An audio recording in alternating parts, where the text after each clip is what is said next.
Hello everybody. Welcome to the next episode of the EMEA Recruitment podcast in partnership with our good friends over at Operation Smile. So, as my colleague Rose mentioned, we're delighted to welcome Markus onto the podcast today. So, hopefully you can still hear and see me okay, Markus, eh? All good, thanks. Nice and sharp. Perfect. So the miracle of modern technology, which I know we've all been using quite heavily over the last few years. The new tools. Yeah, this is it. So obviously, I know we've got a really good range of questions to go through today, some of which have come from our network externally and some from my colleagues here at EMEA as well. And I thought maybe a nice way to start the podcast and to ease you into this gradually would be to ask you maybe a fairly humorous question to start with.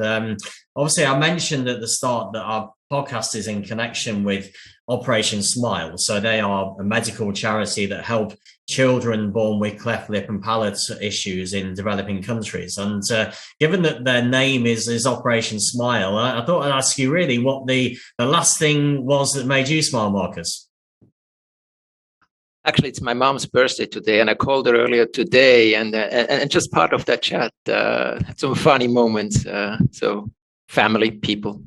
Oh, that's great. So how old is she today, Markus, if she won't mind you saying? She's turning 78. So wow. Okay. So you have any plans to see each other later today, I guess, or not today, but probably during the weekend. Yeah, she has normally quite a few calls and friends. Even so, she told me today, I don't want to really have too many people given the COVID-related restrictions. So, but no. It's fortunately she's good and healthy. That's important. No, I mean obviously it's very difficult to have these podcast conversations in the current climates without the COVID subjects coming up, and obviously it links to what you're saying there. Keeping the connection with family, friends, and colleagues. I mean, maybe to try and put a positive light on it. I mean, is there anything that you feel you've learned about yourself through the whole COVID situation that where you can maybe see a positive side of the whole challenge we've been through? I think the importance of connections and people just became much more aware. When I think I've been with Barry Callebaut for a long time. I lived over in Asia for 7 years, and then I had a global role and traveled an awful lot. And maintaining relationship is always a challenge. And I think this COVID made me more aware again how important it is, and also in particular connecting to the family members, and that they don't see that often. So absolutely. Mm-hmm. No, you're right. I mean, it's one of those things that I think people didn't maybe people took it for granted that connecting was so easy before the COVID situation. And I think especially, in situations where you have family members that are elderly and maybe not able to use things like video conferencing as easy as others, then it does bring into mind the importance of friends, family, and keeping in touch with colleagues as much as you can for your own mental health as much as theirs as well. I think I know you mentioned that actually within that answer the great career that you've had within Barry Callebaut, and I thought we can't really sort of start the podcast in earnest without talking to you about that, because this background that you have is actually very unusual. I mean, I think it's something that these days you don't tend to see people maybe stay in a business for more than 5 years before they're looking outside. It's the way the attitude of maybe the younger generation is these days. But for yourself, I mean, you've had a huge number of years, obviously, at Barry Callebaut now. I think you're coming close to your 24th year there in the business. So, I mean, what advantages do you think that has brought around, having that loyalty to one company? I mean, on the advantage side is you get to know the company from different angles. You have a certain network. And I was fortunate enough to be given different opportunities over all those many years and that you could build on. like my most recent move into internal audit after being in a CFO role is very unusual.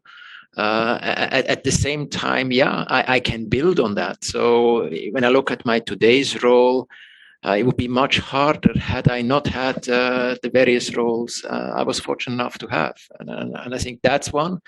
And also some friendship that you build within the company over those years that do help also in difficult moments. When I think now what we've been all going through the last 2 years, which is very difficult if you join a company newly or you're not long with a company to find your way around.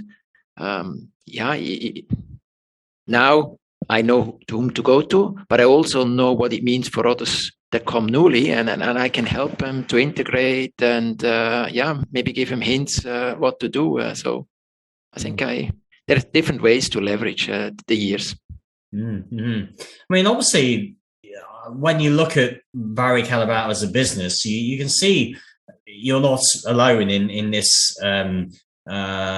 situation. There are a number of people in that company that have stayed with the organization for a very long period of time. So culturally, there's clearly a good fit there with them and yourself with the organization. I mean, do you think that that has been the key thing? You know, that the cultural fit has just been so good for you at Barry Callebaut that you've been happy because you've been able to then spend nearly 24 years within one business because the culture and the people around you is so much of a fit. Absolutely. People often ask also when you do interviews, you've been long, what keeps you there? And a big part is around people. A big part is around the way the company functions, and that you just feel you can be yourself and you can have an impact. And it's still, I mean, we've been very successful over the last many years. That always helps, that makes it always attractive. But we're still in a way small enough that you can have an impact, and I think that's very nice, and I think that's what kept a lot of people. We are also not so perfectly organized despite our size, which is now in my new role at times a bit of a headache. But I think that's what we see also when we get people from the outside. Some love it, that little bit of daily chaos, or being a bit imperfect at times, because you can shape, and others struggle with that uncertainty and not having clear rules always. So yeah. No, that's it. It's as you mentioned there, and earlier on as well, you've seen parts of the world through your job. You've had a range of different experiences in different divisions of the company. So it's very much been a relationship that has complemented each other. You've obviously put the hard work and effort in and brought the results, and as a result, the company has brought opportunities for you to move internally to lots of different and exciting and new things. And you mentioned you're still relatively new in the chief audit role. So I thought I'd ask you what it feels like to be in this chief audit position at the moment. Well, I mean, I'm still learning, and it's a very fascinating role. I frankly have to say, before I start identifying myself or finding out a bit more, I underappreciated what it all means to be in audit, and then even then as chief audit executive. It's so broad. We are touching so many things, and I love the fact that I learn every single day new things. I mean, I still learn after so many years new things about the company, because I look much broader than the finance world. And even as a CFO, you touch on many things, but we're talking now things around cybersecurity, quality in manufacturing, or recent developments around the regulatory on due diligence, the ESG reporting requirements, and so on. Very fascinating. That's great. And yet I can build on what I've seen and done over the last years, and the network that I have is extremely important in the role. So it's really cool to be in that. So I don't regret having made that move. Definitely not. Mm-hmm. No, it's really interesting, because I think, I've been doing finance recruitment now for about 20 years, and I know the old-fashioned route that a lot of the bigger companies tended to have was that you bring people in, you try to get them into audit roles because, as you mentioned there, they're very broad positions. You have to reach out to a lot of people and you get to know the business really well. And then they'd use audit almost as the foundation then to move people through the business. I mean, GE was a typical example of that, but you've sort of done it the opposite way around. So was it quite, I mean, I guess I'm trying to think if there were any of the listeners listening into this thinking, well, if I'm a divisional CFO or divisional group controller now, why would I move into audit? What do you think the benefits of it have been really? I think it gave me, and I'm talking first about myself, it gave me new perspective on things. I mean, on one side, I talk to board members and thinking what is relevant for them. And then, I mean, that's part of my role, or the executive committee. And at the same time, or in an hour later, I might talk to somebody on the shop floor. I might talk to them in an origin country, and you're trying to listen to what they're dealing with. So I think the nice thing is if you have the business expertise and you know the company, you can connect those things much more. And that's what I see. We have also people like what you described that come in relatively young and it's part of the learning journey, get to know Barry Callebaut and what it means to do business. And for them, it's often maybe difficult to connect the dots. So that helps me, that this experience, definitely. I think that's one of them. And yeah, it's inspiring where the role is also going. The traditional audit was much more on, say, the compliance and checklist and going through. More and more of those things are automated, controlled, and we have completely new exposures that we look at. And we often bring in things that maybe the business doesn't even think about as a potential risk, or connecting things that you couldn't do if there was not a certain expertise. And partly we need to buy in the expertise. I mean, when it comes to cyber, I will not be the expert, but then connecting what it means afterwards when you go somewhere based on what you learned. And I think there a certain experience, and doesn't have to be within the same company, but there can also be across company, does help because I remember when you get off school or the years thereafter, there are many things you don't even think that this would be a topic. No, it's really interesting because I mean some of the things you've mentioned there, about the changing shape of finance, learning new things, the cyber discussion as well, and I think one of the things that's is going to be a huge part of our life. Well, it is a huge part of our lives now, but I think it's going to continue in the future to impact on our lives and jobs is the impact of BI and data. And so I suppose linked in to that, you have different technologies like the cyber work you've mentioned there, So, I mean, how do you feel the finance function is going to change and adapt to this new way of working around BI and data and the information that can bring? Oh, I think it will hugely impact all of us. I see it now. When I joined Internal Audit, one of the things I launched that we would use data analytics, scripting, automation, much more to automate some of the steps that you do in audit and gathering data from different sources, connecting. And frankly, I came across some of the things that we now do. I wished I had known that some years ago in previous finance roles, because we are so used to the pivot and you get used to whatever, but there's so many things that you can do much more automated, and the computer goes through your haystacks trying to find the needles and then say, okay, what do we really need to look at? I can only encourage younger listeners to pay attention to what's going and get yourself familiar with these new technologies.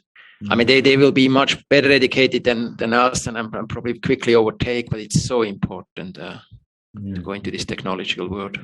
No, it's true. I mean, it is having a big impact on things, and there's no doubt it's changing the jobs and the personality profiles that are successful in these roles as well. I mean, I think you've hinted earlier on that a large amount of your success and within Barry Callebaut and why you've managed to build that career over 23, 24 years there has been down to the network, your personality, the softer skills. But then obviously when you have the impact of BI and data, it's more taking away a bit from the softer skills side. So do you think it's going to be quite a different kind of profile in the future that's going to be successful in finance because of that? I'm not certain. I think the data analytics and I mean that's gathering and maybe automating certain things we did in the past, but then still making sense out of all these numbers and information, and then being able to convey this message and why it matters. That it might even be more important that you have the soft skills. And I think this entire journey of digitalization also, it will create a lot of fear with a lot of people. And you might see things, you might know more based on the data analytics you did. There may be a certain function that you go to. You sit in finance and you do this data analytics, and then you go to sales or you go to procurement and you hint on things that they are not even aware. That can create a fear or discomfort. So I think the soft skills, how you convey the message and how you're here to help and not to finger point, I think it will remain or become even more important. No, it's interesting. I mean, I think we were talking about the softer skills and personality profiles, and obviously I've known you for a number of years, Markus, and one of you probably summarize your approach as very consultative. You always seem very calm and calculated and know what things are going on. You never seem to be overly stressed at any particular time. So I was wondering, is this kind of profile that you have, is that something that you feel you've had to work on over time to get to this level, or is it something that has come in your bloodline from your parents at all? Oh, certainly parents, and in particular also my grandmother had shaped me. But as you grow older, you also take things maybe a bit more calmer. I mean, I think that's normal. And I think it's good to have a mix within the team. I also, within my team, I have somebody that is a bit more pushy, and that's good. You need that. You need that diversity. So I'm not saying it's only the calm or the soft skill. I think it's a good blend. And so I can't take the entire credit. It's always a team effort to achieve those things. And if you work with great people and have a job that you love and privately things are in order, that helps also to remain calm.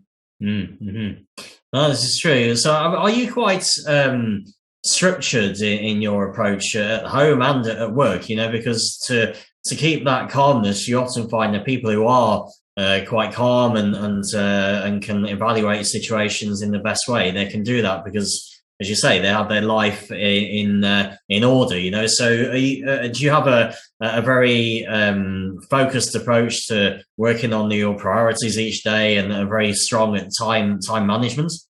No, I don't. I have to be honest here, and I would definitely also say, no, you're anything but organized at home. So, so you this is maybe an area of learning and development for you moving forward, as well as all the audit things. Well, I mean, I know you talked obviously about working with great people, and I think clearly, being on the recruitment podcast, we can't really have a conversation without talking about people and teams, really. So, I mean, in your experience over the years, is there a particular way you found has been the most efficient and effective to bring in the right people for the teams and the culture at Barry Callebaut? Yeah, efficient and effective are, almost two different things. Because if efficient, you can bring in people maybe fast. But I think the question is, do you get the right one? And I think what I find or what I observe is, the better I know what I'm looking for, the more efficient and effective it will be eventually. I think that's an element. And what helped me is if I work with an HR partner inside or a recruiter that knows the company well, that knows a bit the team well and have some connection because they can better understand who we are, how we function as Barry Callebaut, how I tick, to see whether that can work or not. I think then the relationship with the recruiters and the HR people is extremely important. Also that they bring you a diversified portfolio and of candidates and also maybe challenge your time if you would go too, say, harmonized and too similar in your team, somebody that can tell you, hey, no, but you might miss that skill or that would be complementary. So I think, that's why relationships with partners like yours and within the company is extremely important. I think that's for me something I know. And investing the time. It's unfortunately, it takes a lot of time. And in the interviews, I always try to have a bit of a buffer after, based on the schedule afterwards, just in case it runs over, not that you need to run out when it becomes really interesting. And invest the time. I think that's maybe another element. Well, I know you mentioned obviously in terms of meeting people and interviews that you have, and I know because it's much easier these days for anyone looking for a job to find information out online and to research into the person they're meeting, the company, the values, the ethics, and so on. But because it's easier to get the information, the standards of companies when they're hiring has gone up as well. So I was wondering if you might have any advice for people, when they're going out on interviews, what you feel is the, let's say, can help them to stand out. So is there anything in your experience over the years where people have really stood out to you on interview? Is there anything that really you would advise, the people who are looking for a job to make sure they do before they meet companies and clients at the higher level? Yeah, it's tricky because I haven't been on the job market myself. So, I mean, who's the me to give advice? But I can say a few things that I try to look at. I try to get to know the person as good as possible in the interview. Because, I mean, yes, you look at some of the technical elements. But what I often observe when I ask people, who are you? They talk all about their professional experience and very little about themselves. And in particular, like now in internal audit, where you work extremely close together and under normal circumstances, you're on the road together. You need to be able to get along. Otherwise, if you're 2-3 weeks on the road together and there is tension, it will not work. The people will not be happy. The quality of what we do will not be good. So getting to know the people, and I've done that for many years in previous functions, trying to say what are dreams of candidates, where they want to go, what makes them tick, etc. So I would say, think not only trying to sell your professional experience, because skills you can learn and train on some of those things, but whether a person and fits or not, that's and I think that's important for both. That you go into a company where you then eventually fit. Like I mentioned earlier, if somebody struggles with that we are not super formalized and it's not everything clearly written down all the time, etc., and you need to bring in yourself, well, it doesn't make sense. I hired the smartest and with all the but that looks for that structure. We will not offer it for the next few years, probably. Mm-hmm. And so I think be honest there, be honest to yourself, and then be honest to whom you interview is. Mm-hmm. No, I think it's really good advice, not only for people who are going out on interviews, but also for companies who, when they're interviewing, because as you say, if you can't get that personality profile right and the cultural fit right, then then the rest of the journey is going to be quite short if that connection doesn't quite happen at the start. And I mean, I guess maybe an obvious question actually to ask you after that answer you gave is, to find out a bit about, what you're like outside of work. I mean, we've spoken a lot about your work life and your career, but what kind of things do you do in your downtime, Markus? You have any hobbies or talents hidden away there? hidden talents. Maybe they're still hidden. So I'm not an artist. I'm not a musician or any of that, unfortunately. What I do enjoy is traveling, and I was fortunate enough to be able to have that for many years, also for business purpose and combined. But I do like seeing and exploring a bit the world. What else? I mean, if weather is a bit warmer, I like to go for a run. I'm not a professional athlete. I'm not competitive on those things, but just be out there for a run.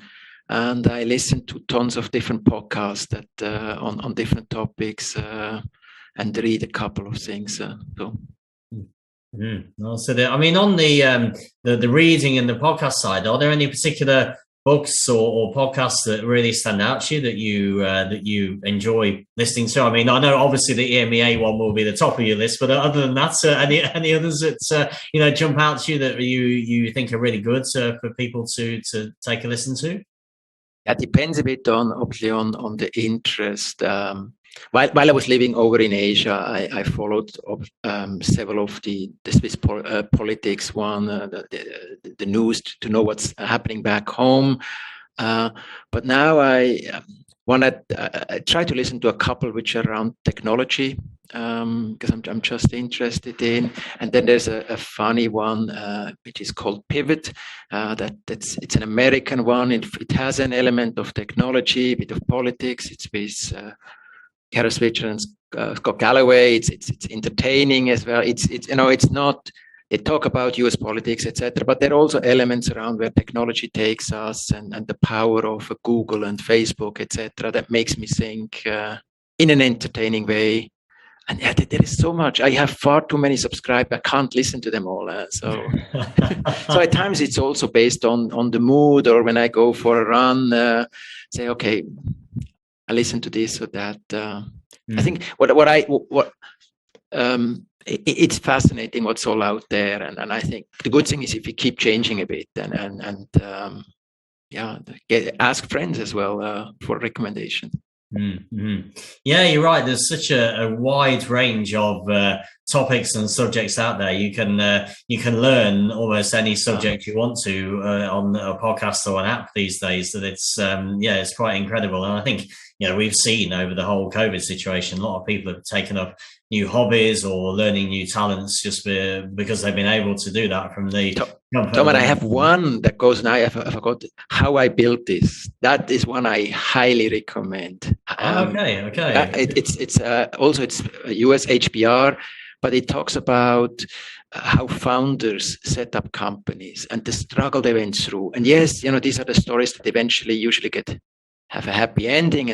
But it's so fascinating to listen on those founders of what it meant and how sometimes under very difficult circumstances they started and the perseverance they needed, and how succeeding and failing can be very close, and how they maybe they fall a few times and stand up again, etc. Really, and the host has the voice makes a big difference as well. The host has a wonderful way of asking questions.